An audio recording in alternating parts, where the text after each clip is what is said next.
Vamos. Eu falei agora com a. Deixa eu ver.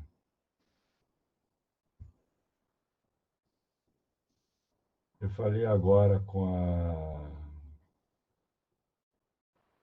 a Rosimeire, acho que aconteceu aí um ponto a ponto. Já, Luiz, tiveram 25 pessoas que se inscreveram, entendeu? Então, realmente estava esperando mais gente. Eu até mandei agora um recado para a Rosimeire. Ela falou que teve algum problema de alguém faleceu, enfim. Acho que vai ter o sepultamento agora.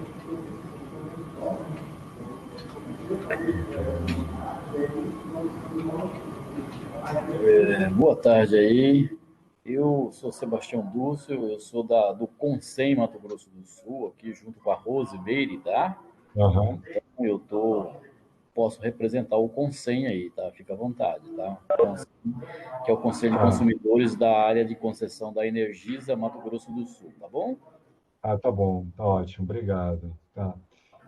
Então, o Sebastião, a Nilda, o Zé Luiz e o João. O João, eu não sei que João.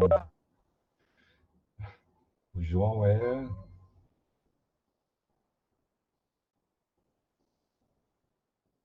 Perdão. O João é da onde? A Nilda também. O José Luiz eu conheço. A Nilda é da. E o João, de Omar. Só para a gente ter uma ideia da. Neuda de Manaus, Amazonas Energia, o Ah, conselho. tá ótimo, Nilda. Obrigado.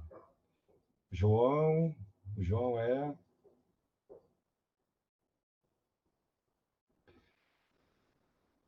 Cossem. Tá, o Diomar. Eu sou do Conselho de Consumidores do DEMEI, de Juí, Rio Grande do Sul. Tá ótimo. Tá ótimo, João. Obrigado. Então vamos lá, Rafael. Quer dizer, a gente queria dar, né, boa tarde a todos. Quer dizer, né, eu estou com a equipe aqui do GESEL que vem trabalhando nas proposições aí que a ANEEL abriu em cima dessa nota técnica, tá? E a ideia, a gente estou aqui com a Caroline Chancre, o Rafael Herrera e o Guilherme, né, três pesquisadores do GESEL que estão envolvidos nessa discussão. Então, a ideia é a gente fazer uma rápida apresentação, assim, bem levantando os principais pontos, e depois vocês fariam, né, colocariam as suas dúvidas, as suas questões, para que a gente pudesse fazer essa discussão. Tá bom? Ok? Ok. Então, Rafael, é você que vai fazer ou a Carol? É você, Carol, que vai fazer? Quem é que vai fazer a apresentação? É o Rafael? Eu posso fazer a apresentação, Rubens, e a Carol e o Guilherme estão aí para contribuir em alguns pontos importantes, com alguns casos Tá de ótimo. estudo que a gente desenvolveu, Tá bom.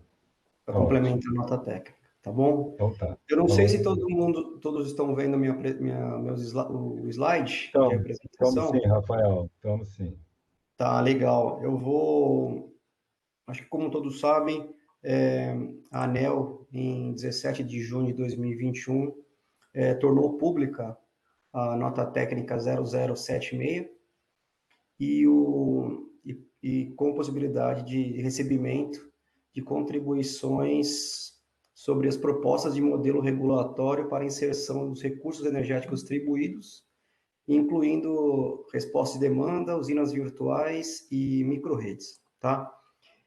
Bom, então, no âmbito dessa cooperação técnica entre a ANEEL e a GIZ, né, dentro da agenda regulatória da ANEEL, para o biênio de 2021 2022, foi prevista essa atividade de preparação da regulação para a expansão dos recursos energéticos distribuídos, né, no Brasil, incluindo, como eu comentei, a resposta e demanda, usinas virtuais e microrredes. E também a previsão de tomada de subsídios com as contribuições, tá? Então, dentro dessa cooperação da ANEEL com a GIZ, foi contratado um consórcio formado pela sigla SUIA PSR para elaborar um estudo completo e amplo sobre as tecnologias, sobre vários assuntos relacionados aos recursos energéticos distribuídos, impactos nas redes, regulação econômica, um levantamento de experiências internacionais, que eu vou apresentar na sequência. Então, qual o objetivo principal da nota técnica da ANEEL? É investigar os modelos regulatórios aplicáveis para o contexto brasileiro, para a inserção dos REDs, além das microredes e usinas virtuais, e com base nas melhores práticas internacionais de países selecionados pelo consórcio para a execução do estudo. Então, de acordo com o desenho, a gente pode verificar aqui qual foi a abrangência do estudo, né? As microredes, os recursos energéticos distribuídos, que eu vou comentar cada um deles, as usinas virtuais, as melhores práticas desses países selecionados e a definição de propostas de de curto, médio e longo prazo para o modelo regulatório do Brasil. Então, como eu comentei, essa divisão da nota técnica, então você tem toda uma apresentação dos objetivos da nota técnica, comenta sobre a digitalização, a transição do setor elétrico nacional, caracteriza cada uma dos recursos energéticos distribuídos, no caso, na nota técnica é mencionada sobre a geração distribuída, em especial o fotovoltaico, armazenamento de energia, resposta e demanda, veículos elétricos, as microredes e usinas virtuais. Além disso, na seção 3 é apresentado os impactos das redes, dos redes no sistema elétrico nacional, né? E fala um pouco também sobre os agregadores, o papel dos agregadores no setor. Menciona também os níveis os novos papéis da distribuidora no cenário brasileiro. Aqui um vasto estudo sobre as experiências internacionais e melhores práticas. Como eu comentei, as propostas de curto, médio e longo prazo apresentadas pela nota técnica, algumas barreiras identificadas para a inserção dos REDs no cenário, relacionadas à medição, questão de tarifação, respostas, demanda, os impactos, algumas alternativas no-wire, que são as alternativas da rede sem gastos de operação e manutenção, alguns problemas regulatórios e 34 questões direcionadas para o setor. Aqui, o resultado da nota técnica é apresentado em 3 anexos, alguns com até 400 páginas com documentação relacionadas às experiências internacionais nos países, na Alemanha, na Austrália, no Reino Unido, Espanha, Itália, Califórnia, Nova York, Índia, Colômbia, Chile e México. Então, foi feito todo um levantamento, um trabalho de identificação da aplicação dos REDs nesses países, né, gerado esse anexo 2. No anexo 1, o estado da arte sobre os REDs, como eu comentei anteriormente, cada uma das tecnologias foi desenvolvido um estudo regulatório e técnico, incluindo também os impactos de cada uma das tecnologias, e, finalmente, no anexo 3, uma proposta de modelo regulatório para o Brasil. Mencionando um pouco sobre a transformação do setor elétrico, a gente desenvolveu um resumo em um slide de aproximadamente 30 páginas da nota técnica, mostrando um pouco sobre as tecnologias que estão sendo aplicadas na transformação do setor elétrico, né, nacional e também nos outros países, e a aceleração das tecnologias, a alteração da lógica de planejamento, o engajamento como centro dessa discussão o consumidor, alterações de modelos regulatórios vigentes e as mudanças profundas no papel da distribuidora com a inserção dos REDs. Então, aqui a gente consegue observar aqui as tecnologias como blockchain, cybersecurity, trading entre consumidores, big data, novos negócios, os REDs, veículo elétrico, geração distribuída, resposta à demanda, micro-redes, e todos como um centro consumidor. Então, a gente tem essa figura mostrando bem a transformação, essa transição do setor elétrico que a gente está acompanhando. Com relação aos impactos no setor elétrico, a gente foi identificado na nota técnica que a inserção massiva e não planejada dessas tecnologias podem causar impactos negativos na rede de distribuição, e como a gente pode observar aqui, alguns relacionados à geração distribuída, à perda de eficiência, à desconexão em massa de sistemas de geração distribuída, variação de frequência e tensão no que diz respeito aos serviços ancilares, a entrada de excedentes de reativos na rede da distribuidora, impactando nas questões térmicas das linhas de transmissão, transformadores, cargas simultâneas de veículos elétricos também impactando na demanda horária quando todos os carros elétricos estiverem conectados. Então, isso são itens bem detalhados da nota técnica com a massificação dos REDs não planejado. E, claro, os condicionantes, né? Como a gente pode verificar, a falta de regulamentação, a falta de sinalização tarifária, planejamento e o crescimento exponencial sem visibilidade, sem planejamento. Então, também a gente tem, nas questões regulatórias, esses condicionantes que impactam diretamente com a massificação dos REDs, nas linhas de transmissão, nas redes de distribuição.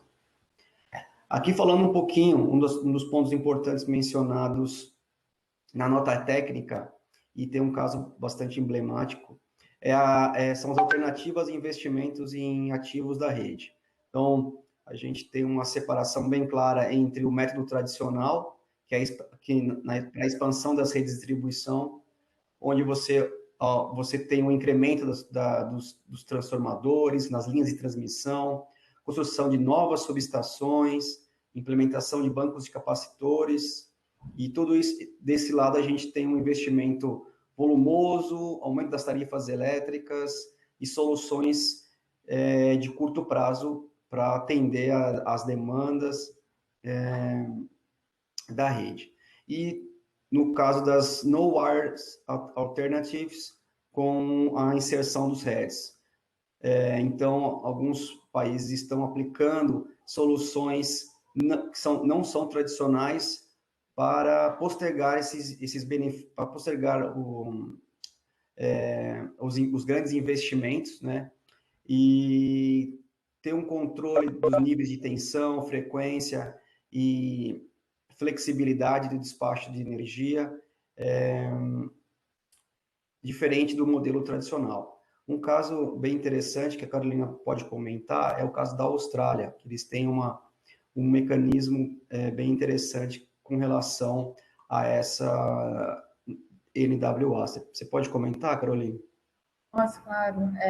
No caso da Austrália, né, a distribuidora ela é obrigada a considerar essas alternativas não-wire, que são, no fim do dia, né, são as alternativas sem fio.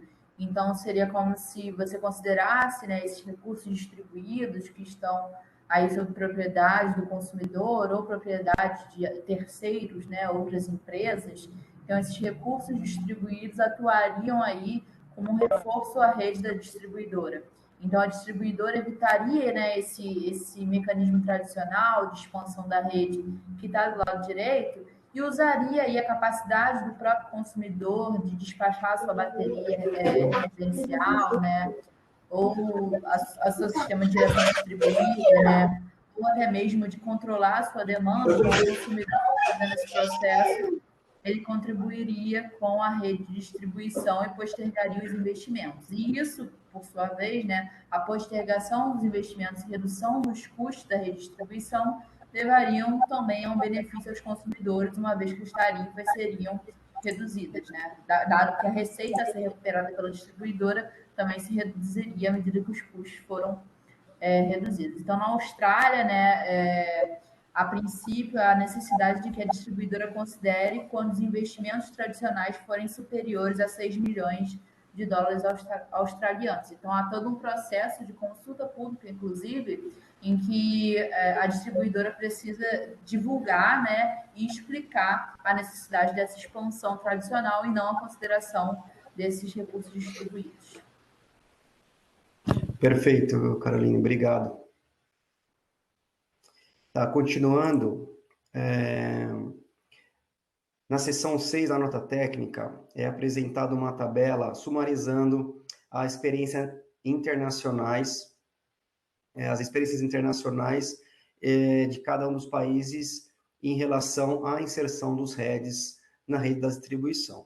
Então, a gente pode observar nessa tabela, aqui a gente tem os países nesse eixo, e nesse eixo a gente tem os REDs, no caso, geração distribuída, autoconsumo, injeção de energia na rede, o armazenamento distribuído nos critérios de autoconsumo, injeção de energia, serviços ancilares, veículo elétrico, recarga residencial e V2G, que é o fluxo bidirecional da energia dos carregadores para a rede, resposta e demanda e usinas virtuais e as microredes. Então, a gente pode observar aqui que para todos os países, no caso da geração distribuída, tanto para autoconsumo quanto para injeção de energia na rede, são adotados em todos os países estudados. Então, esse é um ponto importante, né?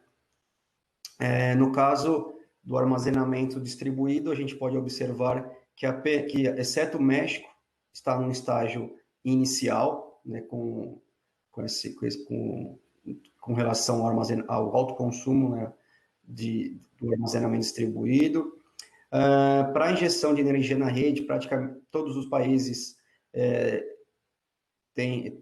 adotado essa injeção da energia dos sistemas de armazenamento, exceto o México e a Colômbia, né? Na área do México não é permitido, na Colômbia está em estágio inicial.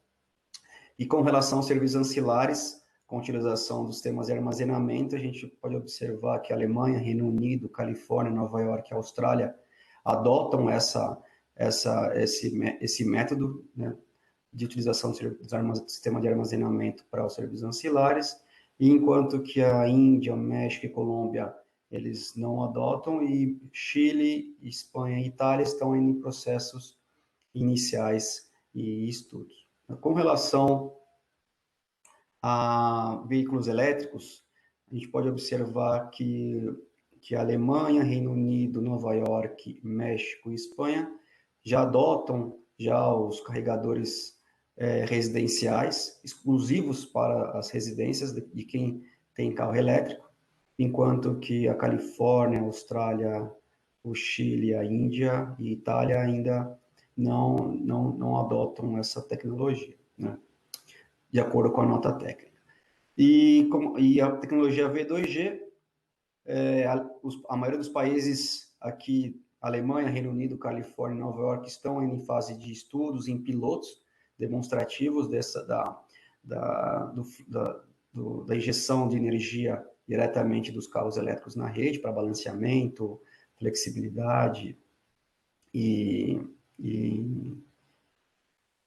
autoconsumo. E Chile, Índia, México e Colômbia não têm adotado, e Espanha e Itália ainda também em fase de pilotos, fase de estudos.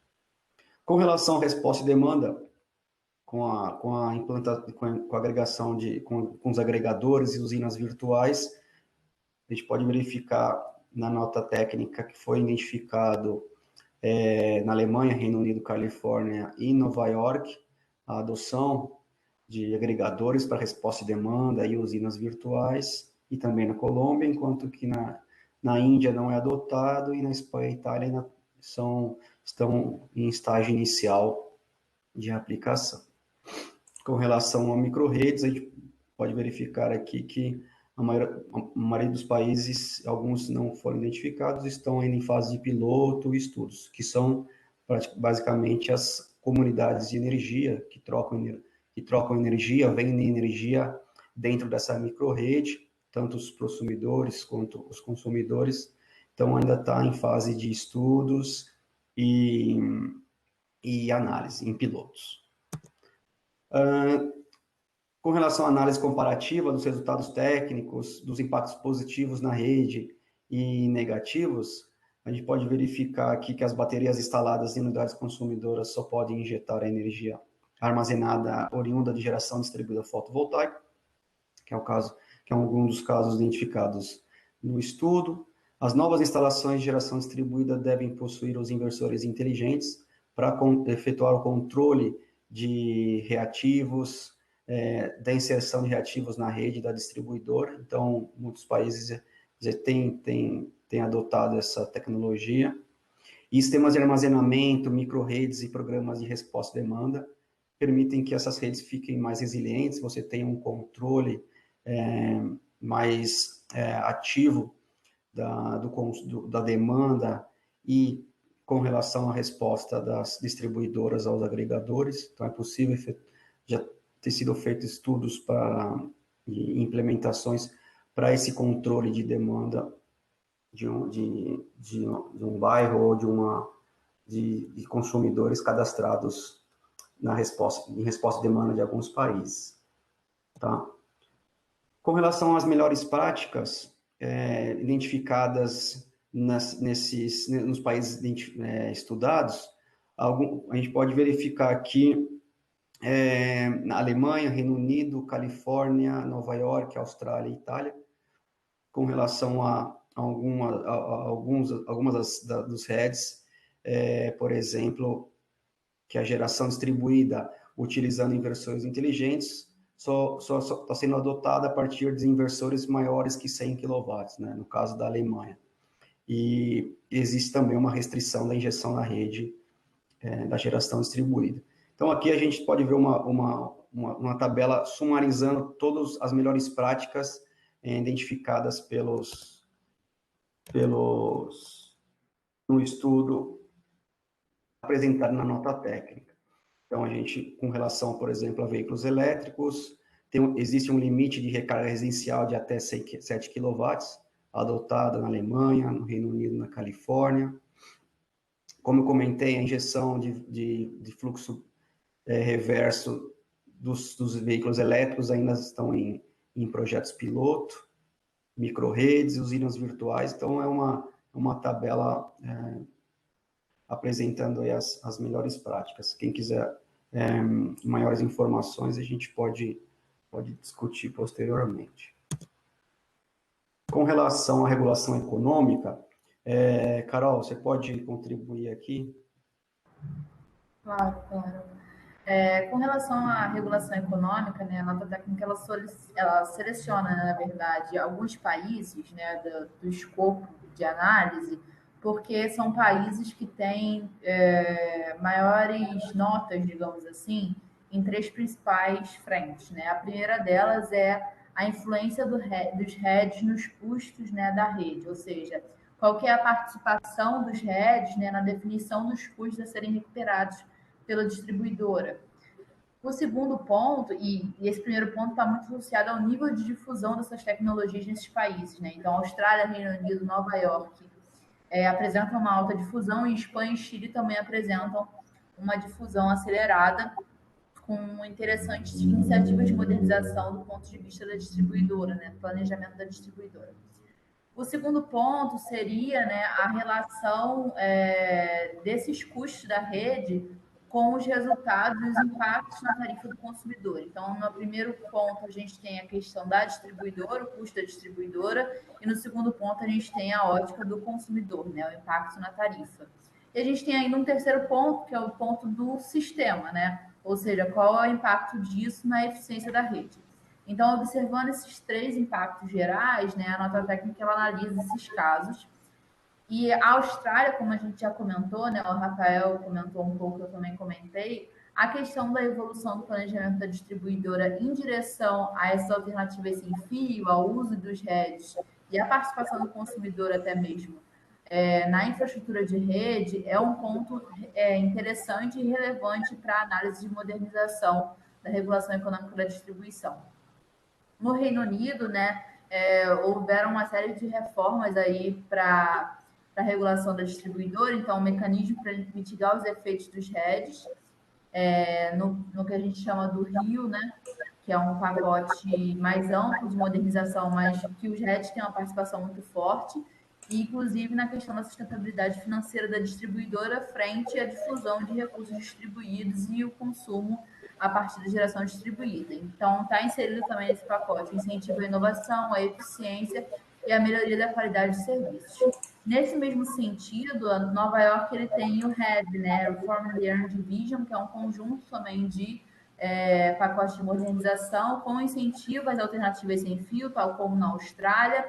O decoupling, né, o decoupling ele é a separação da receita da distribuidora em relação ao volume de eletricidade que é consumido, né? Essa separação ela é relevante num contexto em que o consumo vai sendo reduzido, tanto por uma questão de estagnação, né, do crescimento populacional, quanto também por um esforço de eficiência energética. E também a questão dos sistemas distribuídos, né, de geração, em que o consumidor passa a consumir cada vez menos da rede à medida que ele tem um sistema próprio, né, residencial. Então, tanto Nova York quanto o Reino Unido, depois que eles implementaram esses pacotes aí, de modernização em função dos REDs também, né, eles verificaram uma redução das tarifas residenciais. Espanha e Chile estão também aqui inseridos nessa análise por causa do modelo de rede de referência que considera de forma bastante efetiva os REDs, né, e no caso da Espanha, se eu não estou enganada, considera as micro-redes, as usinas virtuais, e no caso do Chile, considera fortemente a evolução da GD, no que tange a abordagem aí de planejamento a longo prazo para a distribuidora. Então, as melhores práticas estão inseridas nesses 3 impactos que eu comentei com vocês, né? Ou seja, a visão da distribuidora, do consumidor e da rede, né? Qual é a melhor evolução possível, tendo em vista que os REDs estão se inserindo aí na distribuição. Perfeito, Carol, obrigado. Tá, continuando aqui, já na parte final da apresentação, na seção 7 da nota técnica, são apresentados alguns aprimoramentos na regulação de curto prazo, médio e longo, né? No caso da regulação de curto prazo, é identificado em 5 propostas. Então, iniciando na medição inteligente, ou seja, usuários com consumo superior a 250 kWh e para novos sistemas de geração distribuída. Então, todo o rollout do sistema de curto prazo, efetuar essa troca do parque de medição, né, dos medidores atuais. A segunda proposta está na tarifa para baixa tensão, utilizando os medidores inteligentes, é possível aplicar tarifas binômias, trinômias, com o time to use, ou seja, cobrar com a cobrança de tarifa com base no uso da energia. Além disso, o arcabouço regulatório para armazenamento distribuído, que aí no Brasil está em desenvolvimento em projetos prioritários da ANEEL para desenvolvimento da questão da inserção do armazenamento distribuído nas redes das distribuidoras, a aplicação de regulação para as micro-redes ou comunidades de energia, para o comércio, a comercialização de energia, né, o mercado dentro dessas micro-redes, e, como a Carol bem apresentou, o uso do non-wire alternatives em relação às alternativas tradicionais de investimento para a expansão da rede. E aqui tem um detalhamento para cada uma das propostas apresentadas, os medidores inteligentes, a construção das tarifas volumétricas, aplicação das tarifas trinômias, com diferenciação de horário, criação de um arcabouço regulatório para a injeção dos sistemas de armazenamento nas redes, aplicação das micro-redes de propriedade da distribuidora, então alteração do PRODIST, do PRORET, finalmente permitir o uso das alternativas em relação aos investimentos, como eu comentei. Então, aqui detalha um pouco mais na nota técnica. No caso do aprimoramento da regulação de médio prazo, é apresentado em oito propostas. Então, estimular a atuação das distribuidoras em atividades do regime regulatório, distribuidoras em outras atividades. Então, o novo papel da distribuidora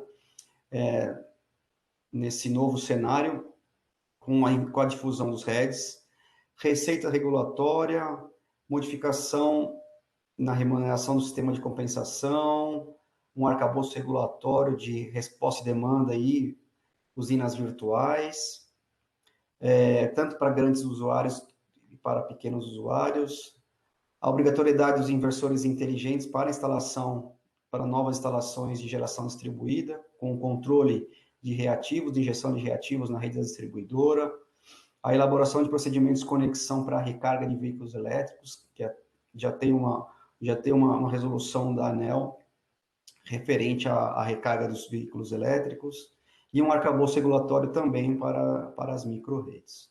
Então, aqui tem todo um detalhamento, a ampliação da atuação, uma descrição para cada uma das propostas, que é a ampliação da atuação da distribuidora, permitir a oferta de serviços dos recursos energéticos para os consumidores, alteração na receita regulatória das distribuidoras, a alteração do sistema de compensação da geração distribuída fotovoltaica, no caso, dentro da resolução 482 da ANEEL, de 2012, o ambiente regulatório para os agregadores independentes, para o controle de resposta e demanda em usinas virtuais, com foco inicialmente em grandes consumidores, a extensão dos agregadores para os consumidores de baixa tensão, que tem sido visto a aplicação em outros países, como nos Estados Unidos, na Califórnia, Nova York, na Alemanha, Austrália e Itália, o uso dos inversores inteligentes, como comentei, para esse controle dos reativos e da inclusão das baterias e os veículos elétricos, para fluxo reverso, elaboração de regras de conexão e desconexão dos veículos elétricos também, e a criação de regulação específica para as micro-redes.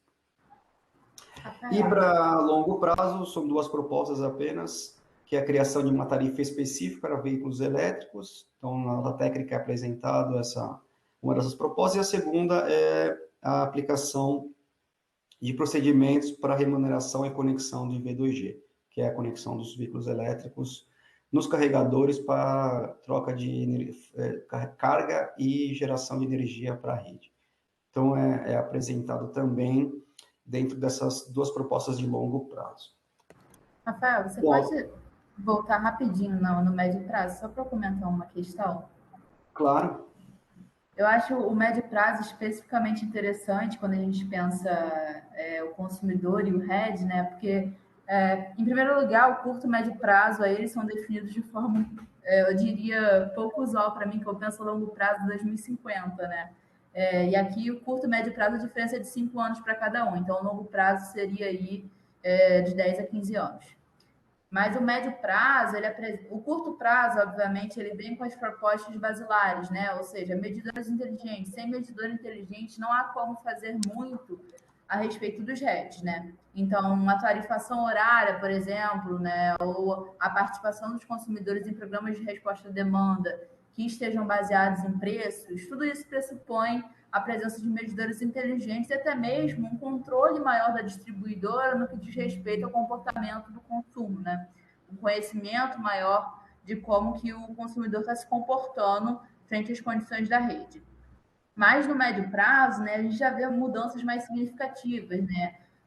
Ou seja, a prestação de novos serviços pela distribuidora na proposta 1, ou a mudança da receita regulatória da distribuidora na proposta 2, que, como eu comentei, está muito associado não só à distribuidora, mas os impactos na tarifa e nas condições do uso eficiente da rede, as alterações na forma do sistema de compensação, que, obviamente, já está em curso, né, com toda a revisão do marco da GD, o mecanismo de compensação já está sendo revisado, mas na nota técnica a gente vê propostas muito além do que se pensava anteriormente. Por exemplo, o caso de Nova York, ele pensa a injeção da energia a partir dos sistemas distribuídos com base em diversos valores, né, atribuídos à GD. Então, como que a GD impacta o sistema à medida que ela injeta energia na rede?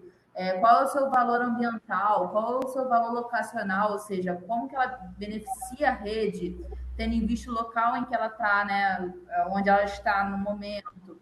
Ou como que ela beneficia a rede a partir do horário em que ela injeta energia? Se ela injetou energia no horário de pico, está todo mundo consumindo, ela vai ser melhor remunerada por isso. Então, Nova York é citado na nota técnica como um caso aí emblemático nesse sentido. Ou então a criação do ambiente regulatório na proposta 4, né? A gente vê muita questão do agregador no ambiente internacional como um agente muito importante, principalmente em momentos de crise, né? Então, nesse contexto todo da crise hídrica atualmente, a gente já viu isso no cenário internacional, no Texas, por exemplo, grandes crises com invernos rigorosos, os agregadores fizeram falta. Hoje, na crise hídrica, um programa de resposta à demanda consolidado também faz falta, né? Então, toda essa discussão é intensificada a partir desses eventos. Além disso, eu vi algum outro ponto aqui.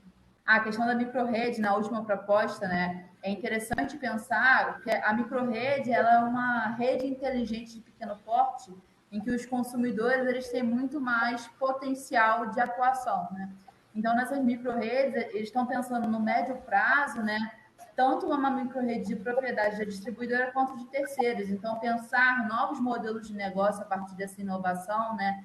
É bastante interessante. Então, só isso que eu queria comentar, Rafael. Obrigada. Perfeito, Carol. Foi importante a sua intervenção, mencionando que a base para muitas dessas propostas avançarem é a troca do parque dos medidores, né? Acho que a sinalização da distribuidora traz uma oportunidade para esses programas de resposta à demanda e um mercado entre os consumidores, acho que ativo, né? Então, acho que isso é um ponto bastante importante mencionado. Obrigado, Carol. Tá, bom, e para finalizar, algumas barreiras identificadas, né, e apresentadas na nota técnica com relação à medição. Então, os medidores inteligentes para a tarifa, por exemplo, branca, devem apurar os 4 postos tarifários. Então, hoje os medidores não identificam, né, esse fluxo, com a geração distribuída, não identificam o fluxo reverso. Então, os medidores têm que ser inteligentes o suficiente para receber sinalização e medir nesses 4 postos tarifários. Com relação à tarifa do grupo B, com o crescimento exponencial dos REDs, há necessidade de modernização da estrutura tarifária, bem comentado pela Carol, em identificar os postos horários para a tarifação e para diferenciar os custos tanto de injeção quanto de consumo de energia. Com relação às microrredes, a falta de padronização, não existe regulamentação específica para as microrredes também, então cria uma barreira para os modelos de negócio inovadores, também mencionada pela Carolina. Com relação ao armazenamento, não existe uma regulamentação específica para o uso de armazenamento, né? Ainda não com foto com a geração distribuída, agregado com a geração distribuída, né, que é um tema bastante que está sendo desenvolvido e aplicado em outros países. Sua aplicação é limitada para sistemas de emergência em unidades consumidoras, e ainda não tem um mercado estabelecido para serviços ancilares com base em sistemas de armazenamento. Resposta à demanda também. Então, é necessário, né, ter essas barreiras em relação aos instrumentos regulatórios que motivem as distribuidoras em elaborar esses esses projetos e pilotos de resposta e demanda com a atuação dos agregadores. Com relação a veículos elétricos, essa ausência de padronização também, que tem sido mencionada, e a questão que na resolução 819, que é vedado a questão da prestação de serviços por V2G. Então, nessa resolução não é permitido efetuar a conexão dos carros para esses tipos de serviço, que está sendo, na verdade, em pilotos desenvolvidos em outros países, já estão sendo feitos pilotos e experimentos utilizando tecnologia do 2G. Outras barreiras identificadas com relação a usinas virtuais, a ausência de regulamentação também. A gente pode ver aqui a maioria das tecnologias tem essa barreira regulatória para o desenvolvimento. O impactos no sistema elétrico, então, também existem uma ausência de normas técnicas para a inserção, para a difusão desses heads nas redes de distribuição. Aqui também comentando sobre a questão de não há regulamentação para os investimentos no wired, bem comentado pela Caroline. Digitalização do mercado de energia, então os consumidores precisam ter essa liberdade de escolher e receber sinalização, então passa pelos medidores inteligentes, que ainda também são poucos o parque de medidores inteligentes nas redes de distribuição, e regulação econômica também no ambiente, nas novas abordagens metodológicas. Então, tem essas barreiras apresentadas na nota técnica para a difusão dos heads no Brasil. E para finalizar, na nota técnica são apresentadas 33 perguntas, né? São questões relacionadas a questões regulatórias, tarifárias, técnicas, modelos de negócio, e que na verdade são apresentadas na nota técnica e passíveis de contribuições e alternativas para o avanço da difusão dos heads no Brasil, né, para as questões regulatórias. Então, aqui são algumas das questões, por exemplo, quais ações poderiam ser tomadas pela agência para viabilizar a adoção de ferramentas digitais e modelos de negócio inovadores dos recursos energéticos distribuídos na rede da distribuição. Fala também sobre as micro-redes, né, como remunerar adequadamente os serviços prestados pelos heads para os sistemas de distribuição. Então, tem uma série de questões que foram apresentadas para as contribuições, para receber contribuições. Então, aí fica, não vou ler cada uma das perguntas, aí vai ficar extenso, mas fica aí na apresentação para uma menor análise aí e avaliação dos senhores.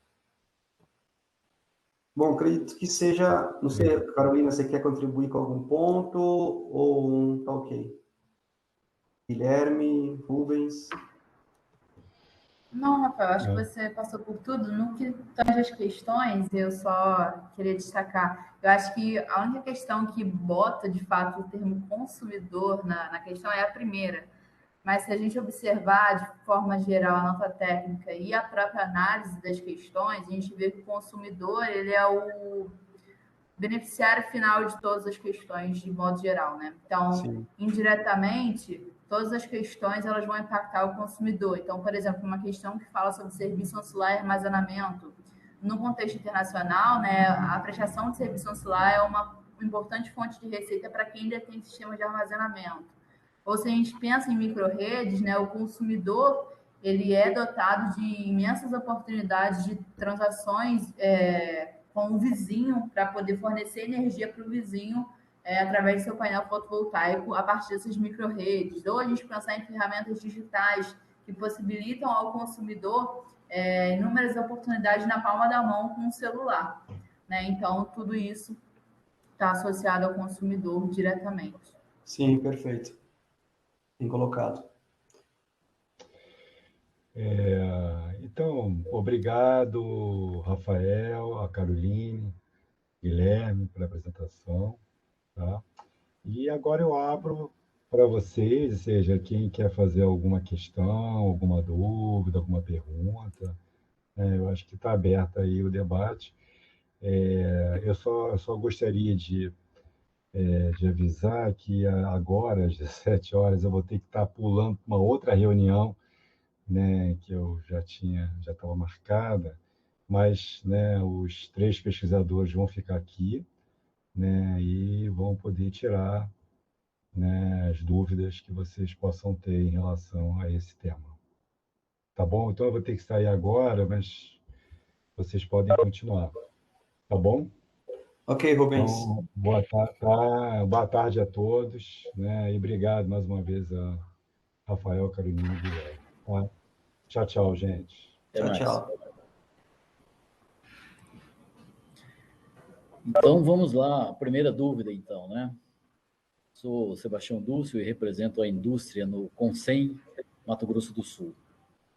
Eu só queria entender como é que é a relação dessa nota técnica com relação àquilo que está no PL 5829, que fala que a ANEEL tem até 18 meses para detalhar a valoração dos benefícios da mini e micro geração distribuída, né?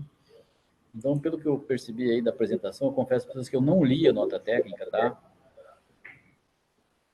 Mas o que eu percebi é que parece que ela vai acabar dando subsídio para no futuro a ANEEL usar essas informações para essa valoração. Eu gostaria de esse esclarecimento aí, se eu tenho razão ou eu estou equivocado, por favor, tá?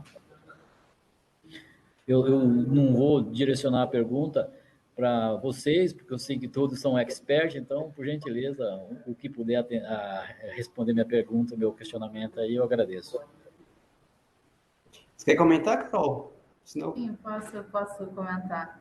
Então, Sebastião, como eu tinha comentado a questão do sistema de compensação, né? Se eu não me engano, tem uma questão específica sobre isso, mas a nossa técnica ela fala bastante sobre como ocorreu essa evolução, né? A evolução de um sistema de compensação, a injeção da micro e mini GD para um sistema que possa remunerar melhor essas tecnologias e os consumidores. Então, como eu comentei, né, o caso de Nova York é muito comentado porque eles evoluem de um sistema de compensação net metering, ou seja, um sistema similar ao do Brasil atualmente, para um sistema que passa a remunerar os usuários que possuem painéis fotovoltaicos pelo seu valor, né, em diversas dimensões. Então, os valores que eu comentei, locacional, ou seja, onde aquele sistema está inserido, qual a contribuição daquele sistema para o local específico, né, se é um local com muitos consumidores aglomerados, né, se tem muita demanda em determinados momentos, e aí está relacionado também ao componente horário, né. Então, se aquele sistema está injetando energia no momento em que aquela área determinada ela consome bastante, tem um déficit aí de oferta de energia e precisa aí de um esforço maior para suprir aquela demanda, a variável ambiental, ou seja, baseada aí naquele esforço que a gente tem visto de descarbonização, de ampliação de renováveis, qual a contribuição desse sistema para aquele local? E algumas outras variáveis, o Guilherme pode acrescentar, né, Guilherme? Eu acho que tem algumas outras variáveis aí incluídas, mas essas são as principais. Isso mesmo que você comentou, Carol. É o valor de energia, né? O valor do preço da energia mesmo, com base no mercado atacadista. Mas tem o valor de capacidade, considerando a redução, né, nos maiores dias de uso, com maior consumo, o crédito de energia renovável, o valor de redução de demanda, né, é o valor de quanto que o sistema reduz a demanda de pico da rede, e o valor de alívio locacional, ou seja, se um lugar tem muito congestionamento, aquela energia vai ter um valor maior para aquele RED que tá naquela região em comparação ao RED que está em uma região que não tem tanto congestionamento da rede.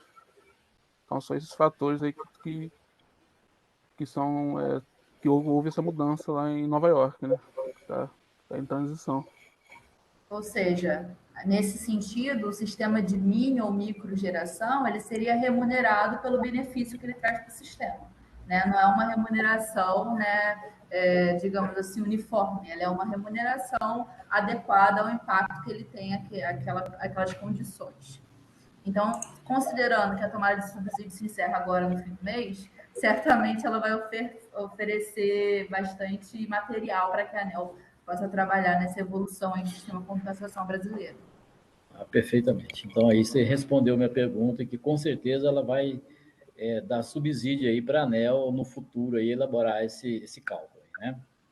Com certeza. Embora o objetivo da nota técnica não era isso inicialmente, né? Mas ela vai acabar corroborando aí com essa necessidade desse trabalho da ANEEL. Certamente, certamente. E na nota técnica, né, essa questão de Nova York é citada como um caso emblemático, mas a gente tem que considerar que é uma proposta um tanto quanto ousada evoluir, né, de um sistema básico para um sistema multifatorial. Então, certamente vai contribuir para uma visão talvez de médio e longo prazo, né, para essa evolução aí do sistema de compensação associado à PL. Mas, sem dúvidas, há algo a contribuir com as respostas de tomada de subsídio. Eu agradeço aí pela resposta de vocês, tá? É importante mencionar, Sebastião, é importante mencionar também que em alguns países eles estão com a regulamentação da injeção, da possibilidade de injetar energia de sistemas de armazenamento. Existem alguns programas em alguns países dessa utilização do sistema de armazenamento agregado ao fotovoltaico para o alto consumo de energia, né, com base nos aumentos das tarifas de energia e de incentivos na aquisição de sistemas de armazenamento residencial. Então, tem uma onda dessa agregação de sistemas de armazenamento ao fotovoltaico para esse tipo de aplicação. E em alguns países, por exemplo, na Itália, eles têm um programa chamado Solar Plus Storage, que é essa agregação do armazenamento ao fotovoltaico para consumidores de baixa tensão. Perfeito. Só uma dúvida, o sistema de compensação, então, atual, hoje, deixaria de existir, seria isso? Progressivamente, né? Assim como em todos os países, e como a proposta mesmo inicial da ANEEL, o sistema deixaria de existir, o sistema de compensação, em função do subsídio cruzado. Mas, no longo prazo, né, a tendência é que esses sistemas sejam remunerados em um mecanismo de mercado, digamos assim, né? Então, assim, não é porque ele deixa de ser remunerado pelo serviço que ele presta no sistema. Esse modo de remuneração vai evoluindo ao longo do tempo em direção a algo que seja baseado no valor de fato, não em um incentivo uniforme e, digamos assim, sem um critério mais específico para o sistema.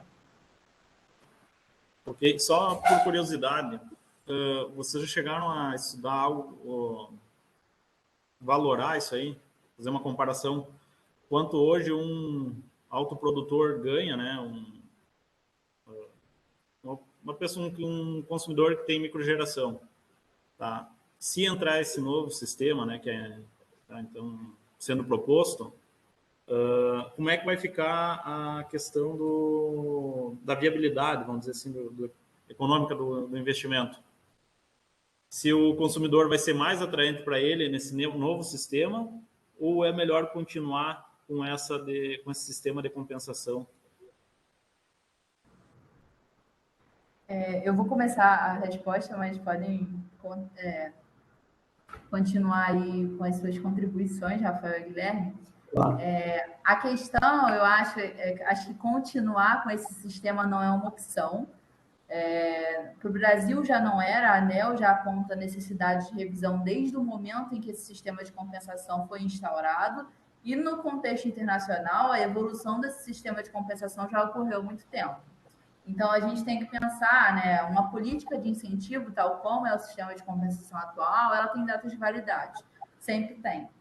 E a alteração progressiva, a sensação que se tem quando você elimina esse sistema de compensação progressivamente é que há uma perca de atratividade. Mas, na verdade, a gente tem uma evolução tecnológica e uma evolução do próprio arcabouço do sistema elétrico brasileiro. Então, à medida que a gente evolui em direção a essas modernizações que foram citadas nas questões, a gente tem um amplo rol de possibilidades para que esses consumidores, né, ou seja, essas pessoas que têm sistemas de mini e micro GD, possam prestar serviços adicionais. Então, hoje a gente tem um sistema de compensação 1 para 1, né? Ou seja, você injeta energia e recebe um desconto que é 1 para 1 no que tange a energia. Mas no futuro, você pode injetar energia no momento, por exemplo, em que há uma demanda muito elevada e que o sistema está sobrecarregado e você ser remunerado por isso de forma equivalente, o que geraria uma receita adicional para esse consumidor. E isso é o que é verificado no contexto internacional. Então, assim, a gente passa de uma política de incentivo para que o consumidor possa aderir a essa tecnologia, para que, de fato, o consumidor no futuro possa participar do sistema de forma ativa e ser remunerado pela sua participação. Entende? Então, a gente passa de um momento em que a tecnologia não está madura, em que a tecnologia ainda é cara e, por isso, precisa ser incentivada, para um momento em que a tecnologia é muito mais barata, então o incentivo financeiro já não faz tanto sentido, e para que no futuro esse consumidor ele possa ser ativo e possa ir participar do sistema como ele bem entender.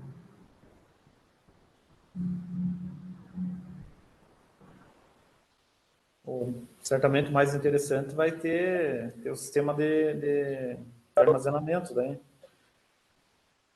Exatamente. Exatamente. E dizem, inclusive, né, bastante conhecida essa questão de que o sistema de compensação atual desincentiva para o armazenamento, né? Porque você tem a rede como uma bateria virtual para você 24 horas por dia. Então, se você tem, por exemplo, uma regulamentação do armazenamento no Brasil, as possibilidades para o consumidor são muito maiores do que se ele continuasse, por exemplo, no sistema de compensação 1 para 1, sem nenhum tipo de atuação, um papel ativo mesmo, né? Quanto ao sistema. Então, a gente não tem os números, a gente não tem um estudo sobre isso aqui fechado, mas é uma tendência internacional que o Brasil está atuando agora no que os países do mundo fizeram há anos atrás. Tem um exemplo disso, né, da questão do armazenamento, seria o caso da Alemanha, né? Está tendo um acréscimo na instalação de armazenamento residencial, justamente porque os contratos mais antigos de compensação, que tem validade de 20 anos, eles estão expirando agora. Então, o pessoal tem a intenção de continuar com o sistema solar, mas está adquirindo armazenamento para tirar o maior proveito, né? Embora não tenha mais um incentivo tão alto, igual no momento contratado, mas isso acaba servindo como incentivo para o armazenamento mesmo. Sim, na Itália também. Você tem um sistema de armazenamento. Se a distribuidora sinaliza que você pode exportar energia para a rede do sistema de armazenamento, você ganha pela essa injeção para contribuir com o balanceamento da rede. Então, existe um mecanismo específico para você ter receber pelo suporte do sistema de armazenamento à rede de distribuição. Então, isso é um ponto interessante dentro dos mecanismos da aplicação do armazenamento junto ao fotovoltaico, né?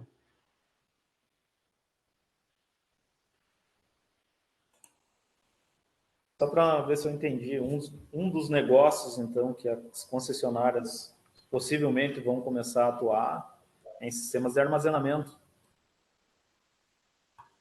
Armazenamento setorial, por exemplo. As distribuidoras, quer dizer. Na rede de distribuição dela. Tá?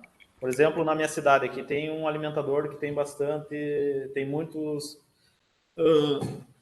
sistemas fotovoltaicos, né? Então, ela poderia ser um negócio para ela instalar um acumulador nessa região. Isso ela também é negócio para ela também vai poder receber por isso ou não? E me permita pegar um gancho aí na pergunta do Diomar, tá? Claro. Eu entendo que, na verdade, ela vai dar um sinal tarifário e vai incentivar o consumidor a fazer isso aí, né? Eu acho que o principal que tem mais interesse aí, no caso, é o consumidor. Na medida que ele coloque aí um armazenamento no sistema dele, para poder, na hora certa, poder vender essa energia para a concessionária, eu acho que seria interessante. Eu vejo que para a concessionária, na minha opinião, tá, Gilmar? Para a concessionária não é tão interessante, não, porque hoje, no modelo atual, na verdade, sem esse armazenamento, na verdade, a GD é mais prejudicial para o sistema elétrico, né, e só beneficia mesmo o consumidor, só quem está gerando mesmo, porque, como você falou, ele tem uma bateria virtual, que ele vai injetar essa energia nessa bateria num horário que não interessa para a concessionária, muitas vezes, né? Então, eu acho que, não digo nem a concessionária, o setor elétrico, na verdade, com a regulamentação, ele vai incentivar o consumidor a armazenar essa energia para, na hora certa, na hora que for beneficiar o sistema elétrico, ele poder vender essa energia, tá? Eu gostaria que você complementasse aí, tá? Por gentileza. Ô, Sebastião, eu acho que na minha visão, né, eu acredito que da Carol também, a distribuidora ela vai ganhar, né, olhando como um sistemas de armazenamento distribuídos. Então, a gente não pode observar uma residência só com sistema de armazenamento. Acho que se a gente olhar um sistema de armazenamento distribuído, sem megas distribuídos em residências, e a distribuidora, a partir de uma plataforma de sinalização, né, para uma área da região de distribuição, solicitando esse sistema solicitando o despacho do armazenamento das residências para a rede, a gente pode contribuir, acho que contribuiria com a estabilização, com o horário de ponta, com o balanceamento da rede de distribuição também. Você não tem essa visão? Não, mas é isso que eu tentei falar, você está entendendo? Agora, é a pergunta que na verdade eu acabei atropelando a pergunta dele, eu peguei uma carona e acho que a pergunta dele não foi respondida ainda, tá? Foi nesse sentido, né? Eu acho que a distribuidora, na verdade, para ela não é muito interesse ela investir em armazenamento, tá? O setor elétrico, eu penso, tá? Que ele vai incentivar os consumidores que possuem GD a armazenar, para que na hora que a distribuidora precisar dessa energia, ela vai falar ao consumidor, despacha aí que eu te dou um sinal tarifário bom aí, você entende? É isso que eu penso, tá? Perfeito. Agora eu peço até desculpa aí de atrapalhar aí a pergunta do nosso colega anterior aí, tá? Não tem problema. Fica à vontade. Mas o que eu vejo, assim, ó, o controle disso, tudo bem, várias centenas de sistemas de carregamento, né? Mas fazer o controle disso aí. O consumidor A tem que despachar, o consumidor B não, entendeu? Eu imagino que vai ser uma forma bem complexa de fazer isso aí. Sebastião, eu acho que vai nessa tendência que você mencionou, mas não sei se é porque não é interessante para a distribuidora, mas é porque talvez a distribuidora não possa ser a proprietária desses ativos de armazenamento, porque isso vai depender de como a regulação define o armazenamento. Então, assim, no contexto internacional, existem diversas barreiras, muitas vezes, quando esses sistemas de armazenamento são classificados como geradores. E aí, por exemplo, há uma série de barreiras para que a distribuidora possa ser proprietária desse ativo. Então, Diomar, pode ser que a distribuidora até gostaria de ser proprietária para controlar, né, a rede ali, mas talvez ela não possa. E aí isso vai depender de como a regulação brasileira vai evoluir. Mas essa questão do controle, aí a gente tem que pensar aí no médio e longo prazo, né? Medidores inteligentes, automação da rede, controle, tudo automático, sabe? Então, se a gente pensar em usinas virtuais, em um processo de automação mesmo da rede de distribuição, então esse controle ele é feito por um sistema informatizado assim, em um clique, né? Então, é uma análise rápida. Eu acredito que a distribuidora não vai partir para esse caminho pensando consumidor A ou consumidor B, entende? Então, é um processo que realmente tende a ser acompanhado aí pelos medidores inteligentes, por sistemas de automação, de controle, softwares, uma série de coisas que estão aí no pacote dos REGs, né? E que são, inclusive, abordados na nota técnica. Uma das perguntas, Gilmar, que estão colocadas é a questão dos inversores inteligentes, né? A distribuidora ter o controle, ter como ajustar o fator, o voltvar, né? A geração de energia reativa para a rede. Porque hoje, a maioria dos sistemas de armazenamento de fotovoltaico estão com um fator de potência igual a 1 para injetar o máximo de potência ativa e reduzir a fatura da conta, né? Então, com essa massificação da potência ativa, você vai ter problemas com os reativos nas redes distribuidoras, né? E isso traz um problema para os transformadores, para as linhas de transmissão. Então, esse controle do fluxo dos reativos também é uma das questões colocadas na nota técnica, de ter os inversores inteligentes com esse controle do fluxo, né, bidirecional para a rede. Então, isso também é um dos pontos mencionados aí nas questões, para as contribuições. Né? Rafael, isso que você está comentando aí é muito interessante, porque hoje a gente trabalha com energia solar e instalamos algumas usinas relativamente grandes, acima de 1 mega em determinado ponto, e que a concessionária já autuou a gente, falou, olha, você está causando um problema aí na tensão da minha rede naquele local ali, quer dizer, naquele local não, para os consumidores daquela região. Então, a gente até está fazendo um estudo para instalar aí reator shunt, né, para poder fazer esse controle, sabe? Então, realmente, o Guilmar tem razão, né? Vai ser um problema, e se não for através de medidores inteligentes, um sistema que a concessionária consiga ter realmente a gestão disso aí, complica realmente, né? Eu até andei lendo matéria aí que alguns estados americanos aí, eles acho que demoraram um pouco, né? Para se preocupar com isso, e começou a ter problemas seríssimos, né? Vocês que são especialistas no assunto, pesquisadores, eu acredito que vocês sabem muito mais do que a gente isso aí, né? Mas essa questão da gestão, ela realmente tem que ter muita preocupação e tem que começar agora, que ainda é incipiente aí a geração distribuída, né?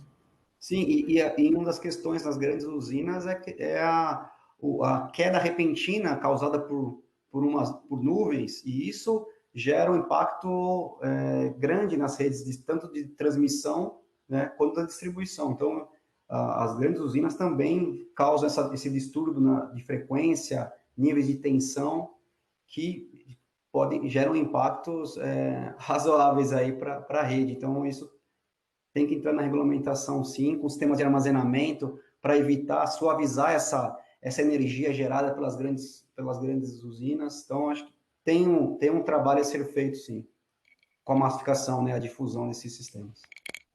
Pelo que eu vi ali na apresentação de vocês, não sei se a Alemanha ou outro país limitaram a 7 kW pico, né? Sistemas residenciais.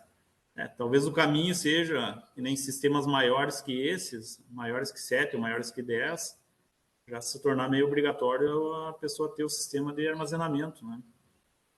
Sim. Aqui no caso da Alemanha, a utilização de inversores inteligentes acima de 100 kW, que foi adotado como melhores práticas, né, dentro da nota técnica, esse levantamento com a utilização dos inversores inteligentes acima dessa potência aqui. Só que eu acho que vai surgir outro problema ainda aí.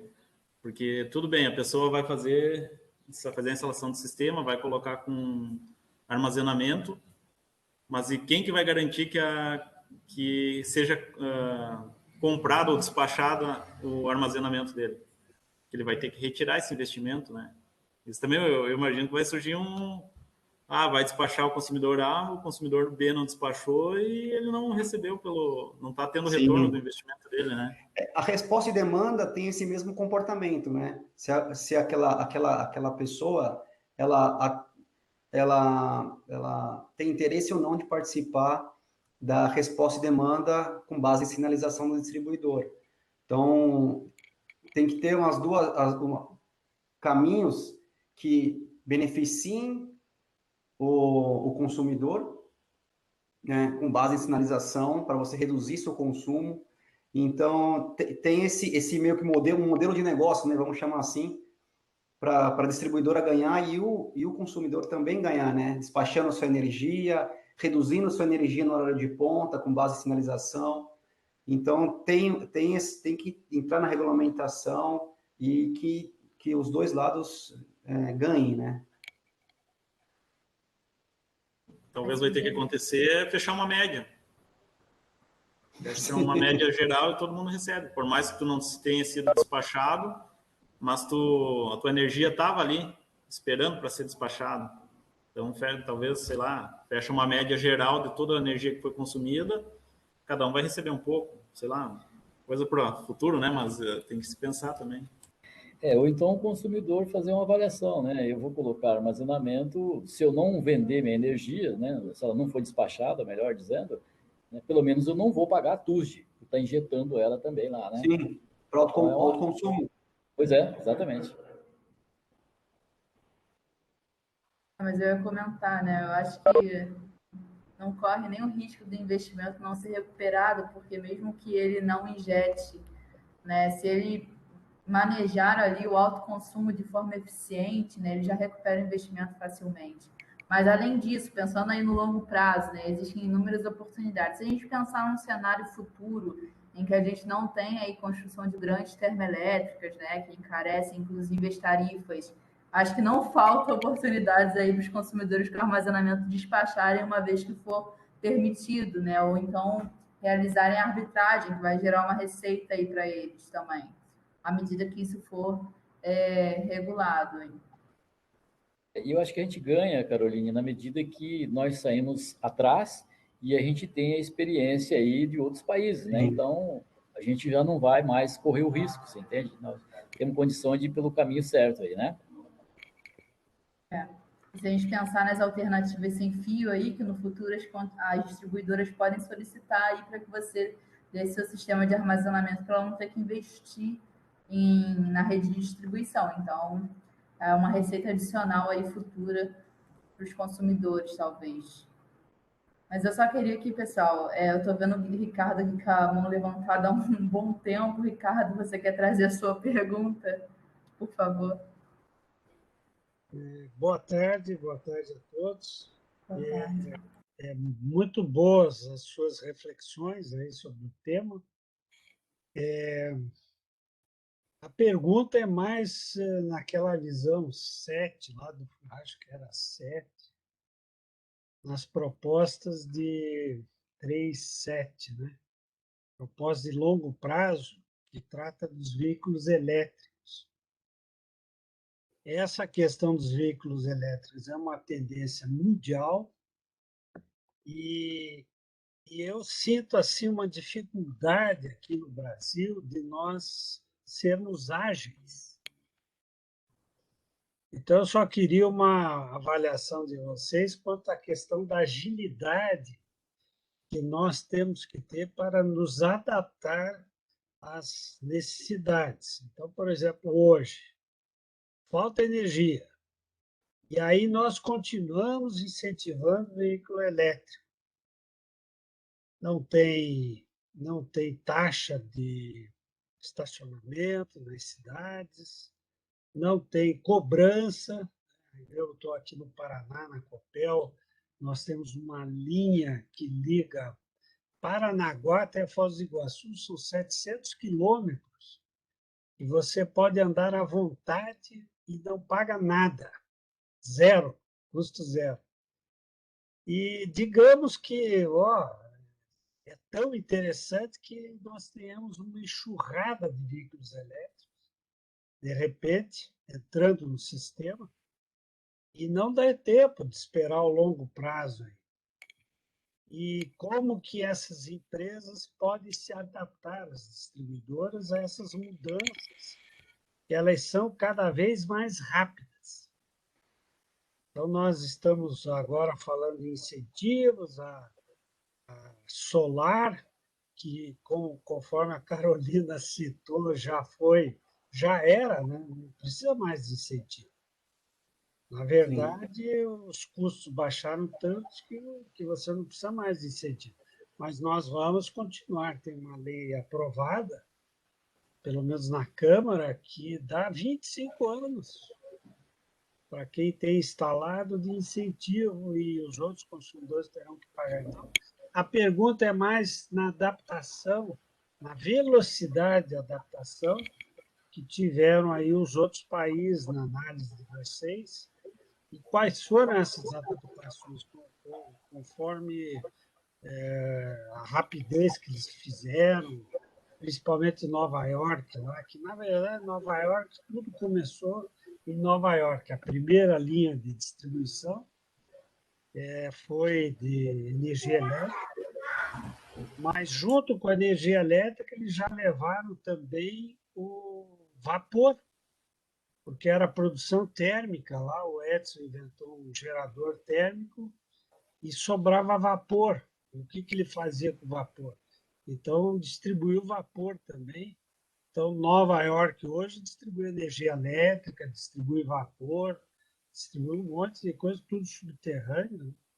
Então, um grande exemplo aí para nós, e eu acho que nós devemos seguir mesmo esse pioneirismo que eles têm desde 1889. Mas é isso. A pergunta é bem ampla, mas é mais para ver qual é a velocidade que nós temos que ter de adaptação e a facilidade. Essa é a grande dúvida. Eu fico. Obrigado. Você quer comentar, Carol? Estou esperando você, nosso especialista em V2G. Mas... Veículo... Não, mas tudo bem, pode. Pode começar, eu complemento. Eu acho, Ricardo, que o Brasil está num grande impasse aí quanto aos veículos elétricos por conta da dotação natural aí de biocombustíveis, histórico de política, né? E há um grande impasse em torno dos agentes a esse respeito.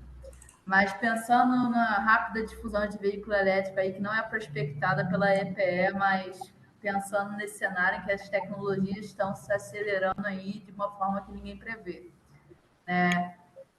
No contexto internacional, a gente tem verificado as políticas de incentivo a veículos elétricos de forma bastante ativa. Só que no Brasil existe aí a barreira do V2G, né? Que não é possível o veículo elétrico injetar energia na rede. E aí essa seria um primeiro impedimento para tornar esse veículo elétrico um pouco mais acessível, tendo em vista os preços também, né? O veículo elétrico não é exatamente um carro popular no Brasil. Mas eu acho que o Rafael ele pode dar alguns insights a esse respeito do V2G, mas, de forma geral, a gente tem visto os países num esforço muito grande para políticas de incentivo, e ainda assim eles têm enfrentado algumas dificuldades, tanto que a gente vê essa limitação da recarga residencial para 7 kW aí. Mas eu não tenho ideia, Rafael, dessa questão da dificuldade. Você pode... Sim, na verdade, nos países que a gente avaliou, o Japão, os Estados Unidos, na Alemanha, na Itália, o crescimento as vendas de veículos elétricos e implantação de carregadores tem crescido exponencialmente, né? E a infraestrutura pública é a que mais cresce de carregamento dos carregadores. Por quê? Porque o interesse em disseminar a venda de veículos elétricos, indo em direção a questões ambientais, né, ou reduzir a emissão de carbono nos veículos, os veículos a combustível, gasolina, tem sido uma grande bandeira levada pelos governos desses países. Então, a massificação dos veículos elétricos está sendo... o Brasil vai completamente na direção oposta do que os outros países estão fazendo em relação a veículo elétrico, né? Um dos grandes problemas que tem que ser observado é que 80% do tempo os veículos ficam parados, né, no estacionamento das empresas, das fábricas, e esses veículos eles estão com a bateria quietinha lá, sem uso, sem aplicação. Então, agregadores com suas plataformas V2G Então, identificaram essa possibilidade de usar o armazenamento desses milhares de carros para o balanceamento, para a estabilização das redes, para o autoconsumo desses prédios, né, dessas fábricas, né, com o sistema de armazenamento dos veículos. Então, além disso, além de fornecer essa estabilidade para a rede, você pode também programar o seu veículo para a próxima rota e não ficar sem bateria no meio do caminho para a sua residência ou para o seu trabalho. Então, essas plataformas que têm esse controle do fluxo bidirecional dos veículos, dos milhares de veículos que estão estacionados ali, tem sido estão sendo feitos grandes pilotos, grandes demonstrações com esse tipo de tecnologia, né? Que no Brasil não é permitida, né? Utilizar o V2G. E na maioria dos países está sendo efetuado esses pilotos para demonstrar que a tecnologia funciona e pode contribuir com a rede desses milhares de carros elétricos estacionados. Então, um dos pontos é esse. E o outro ponto é você ter um deslocamento do carregamento do veículo elétrico do horário de ponta para outros horários tarifários. Está gerando uma grande demanda no horário de ponta, quando as pessoas chegam nas residências, e está aumentando a demanda nesses horários. Então, os países estão desenvolvendo formas de suavizar essa demanda, né, durante a noite, durante outro período do dia, para o carregamento do veículo elétrico. Então, essas são alguns dos impactos e um dos benefícios que estão sendo apresentados nos casos de estudo aí em alguns países que a gente tem identificado.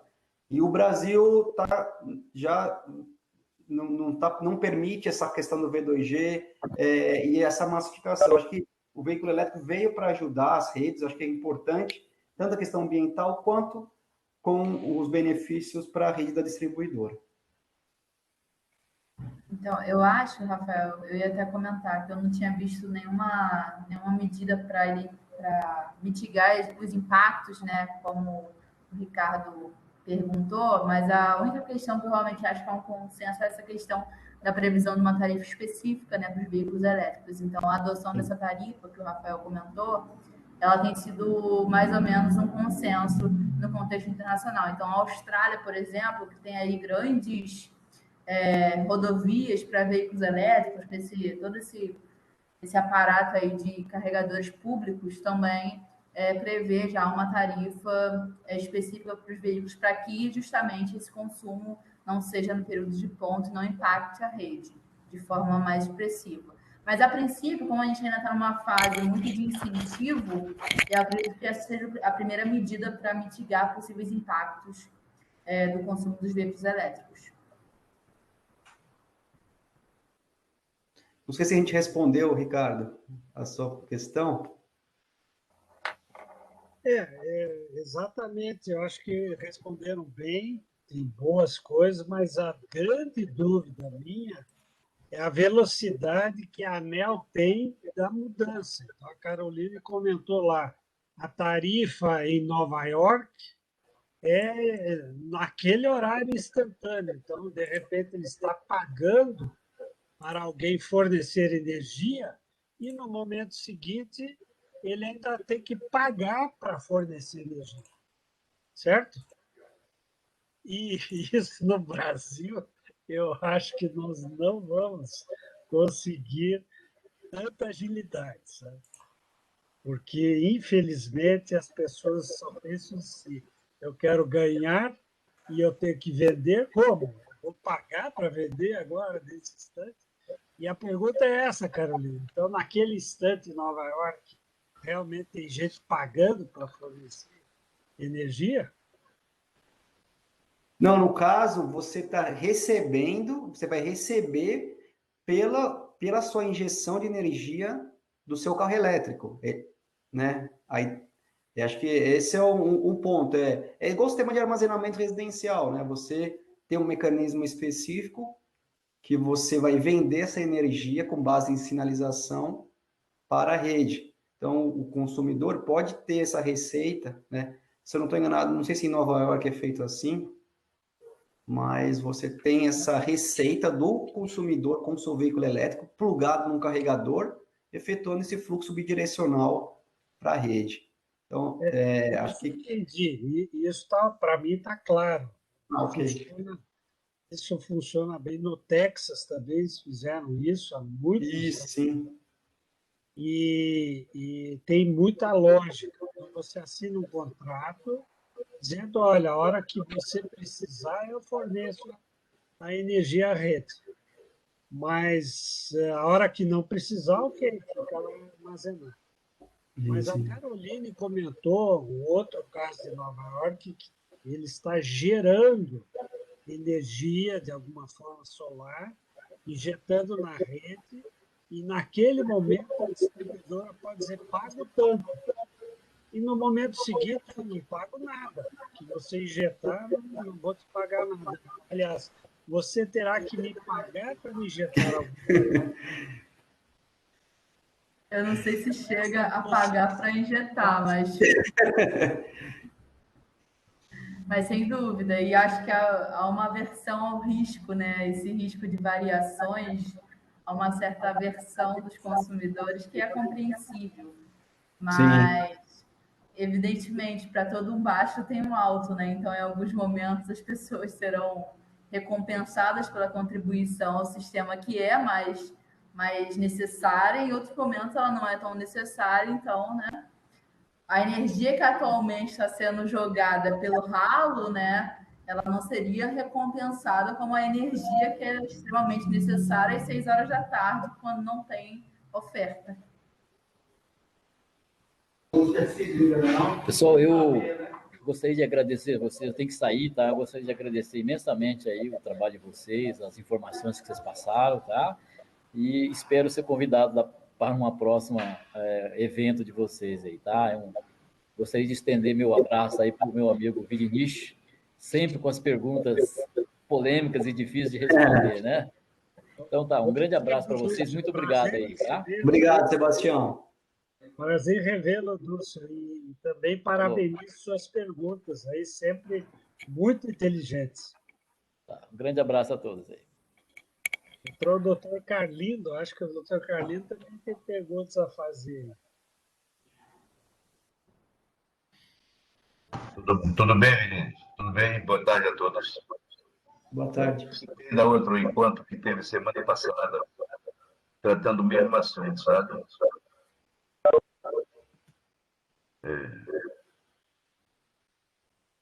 É um assunto que também tem que avançar bastante.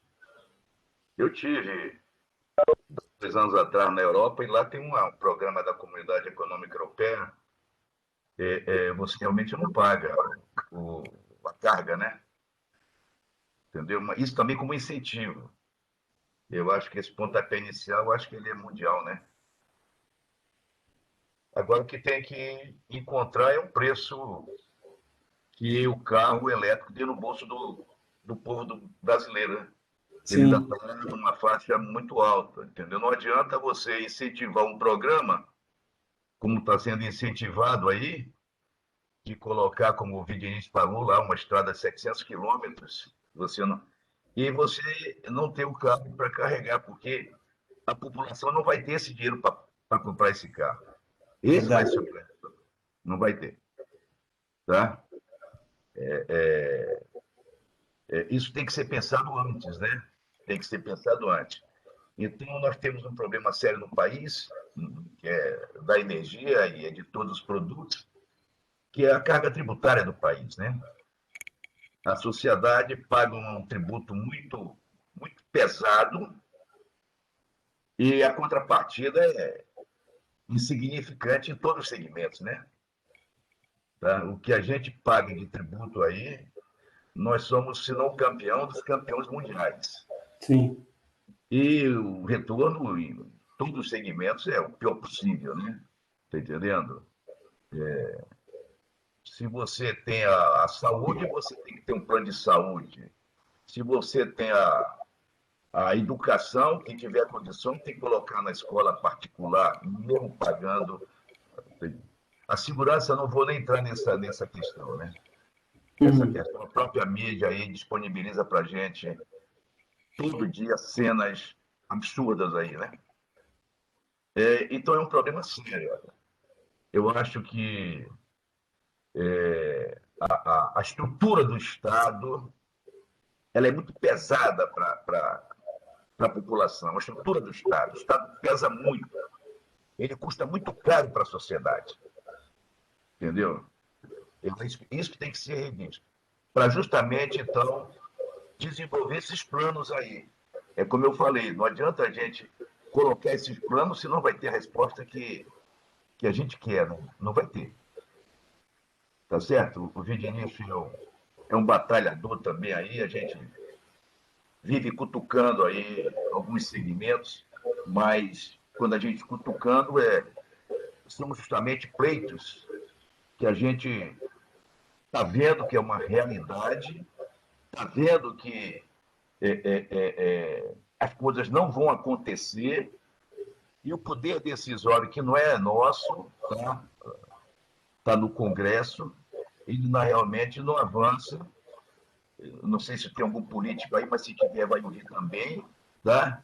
Justamente por conta de pesados lobbies que lá existem. É um outro câncer que tem no país. Tá? São as estruturas de lobistas que não saem dentro do Congresso. E são jogos de interesses, mas que traz um custo muito alto para a sociedade. Muito alto, olha. Eu acho que tem que ser revisto isso aí, não sei em que momento, mas a sociedade ela não tem condições de continuar assumindo esse ônus do tamanho que ele é. Não é um desabafo, eu estou colocando um ponto de vista muito pessoal. Tá? O Vidinich me conhece bastante, a gente troca muita ideia, muita figurinha eu e ele sabe que a gente tem se empenhado nisso, olha. Eu já fui convidado para alguns debates lá no Congresso, no Senado, na Câmara, e eu coloco isso com muita realidade, né? Lógico que o nosso foco é mais a tarifa, né? E é uma coisa que está incomodando bastante, tá? Eu estou incomodado com a tarifa, mas eu estou muito mais incomodado com o lucro desses grupos que assumiram o setor, que o referencial financeiro hoje é bilhões. Todos os grupos, está entendendo? Você apanha os balanços, o referencial financeiro é bilhões. E, no entanto, o consumidor aqui, muitas vezes, não tem o dinheiro da conta, não tem o dinheiro da fatura, sabe? Então, eu acho que tem que ter um equilíbrio maior entre o capital e o consumidor. Tem que ter um equilíbrio maior. O setor elétrico está extremamente desequilibrado. Extremamente desequilibrado.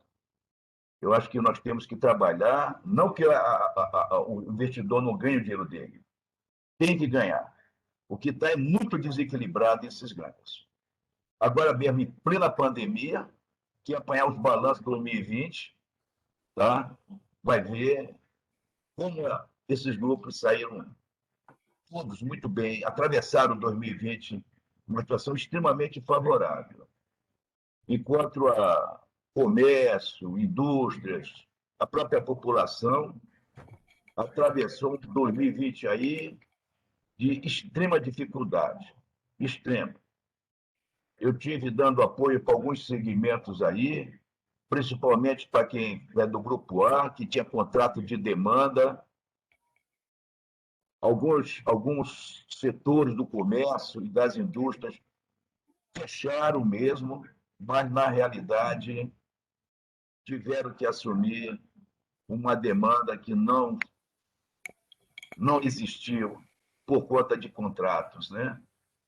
Eu acho que não houve uma sensibilidade aí por parte dos investidores, que foram, na realidade, a informação que tivemos, apertado pelo BNDES. O BNDES achou que os empréstimos das concessões tiveram que ser honrados, as transmissoras foram mais flexíveis, as distribuidoras foram mais flexíveis, mas as geradoras passaram por essa situação. E nós estamos aí enfrentando, tá? Esses gastos todos, nós, consumidores, vamos assumir, alguns ao longo de 5 anos, outros ao longo de 8 anos, mas como tudo acontece no setor elétrico, todas as contas caem no colo do consumidor. Todas as contas. Era isso, gente. Não é um desabafo, é mais uma opinião que eu tenho em cima disso. Isso que eu estou falando para vocês, eu comento dentro da ANEEL. Isso que eu estou falando para vocês, quando tem audiências públicas, né, Vidinich? A gente está lá fazendo uma dobradinha. O Vidinich é mais diplomático, né? Está entendendo? Então, ele vai na minha frente, eu vou na retaguarda, entendeu? Que é para a gente fechar um pensamento único, eu e o Vidinich, mas dentro desse norte, né? O nosso norte é esse. Tá certo, gente? Obrigado pelo convite do GESEL. Eu tenho participado da reunião de vocês, tá entendendo? O GESEL pode nos ajudar, tá? O GESEL pode nos ajudar. Eu vejo o trabalho de vocês, tá? O trabalho de vocês também, o foco é o investidor. O consumidor tem que entrar nisso aí. Vamos ver onde o consumidor pode entrar. Se o consumidor não for o foco, não for o centro da discussão, nós vamos continuar na mesma situação.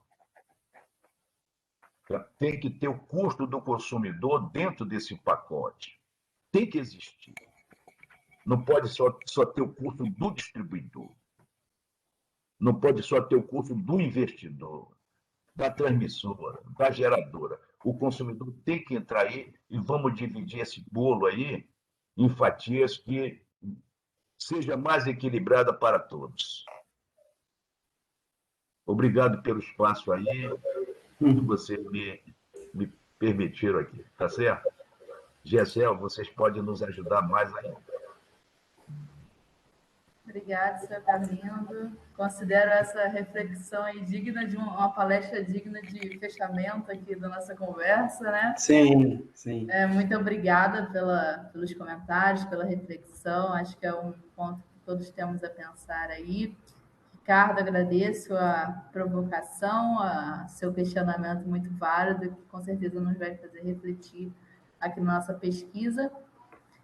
Certo, pessoal? Desejo uma boa noite a todos. Obrigado. Obrigado a todos aí. Obrigado a todos. Até a Boa próxima. noite a todos. Muito obrigado a Boa todos. noite, um abraço.